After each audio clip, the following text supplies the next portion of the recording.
Okay, I'm walking up the path in my front yard. I try to keep it covered with hardwood mulch. Keeps down the weeds and keeps the ground covers from spreading. The bee balm is getting ready to bloom soon. The red bee balm. There's phlox in here. Spiderwort, which is right here. That plant opens in the morning and closes at night. This is a lantana that I overwintered in my basement. As you can see, it is getting some green on it. And this is a lace cap hydrangea, which is getting ready to bloom. I always try to plant some lantanas for the butterflies and hummingbirds, which is right there. This is a hot lip salvia, which is in the pot, and that overwintered in my garage, looking good. Basement, not garage.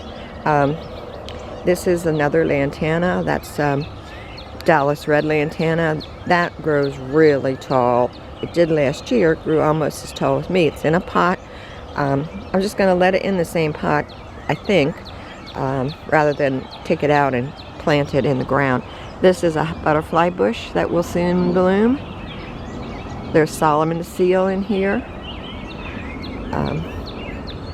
Here's another butterfly bush, and yet another one. And they will get ready to bloom maybe in a week or so. Here's a grouping of ostrich ferns. They'll go all over the place if you let them. Here are two salvia plants in a pot right now.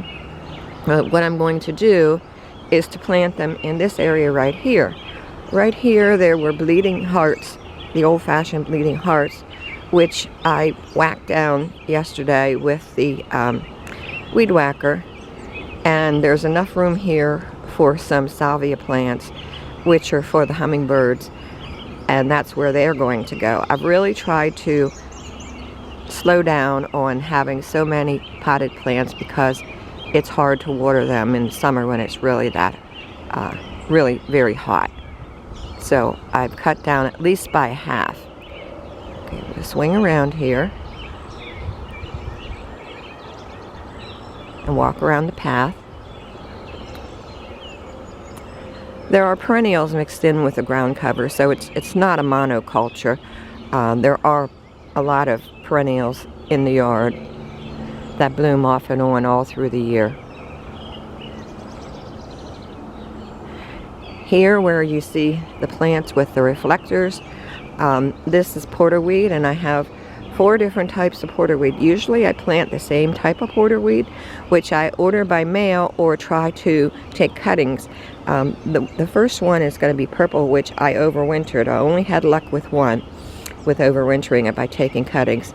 And there's a coral one here, and a red one, and another one that is a purple one, a different color, different shade.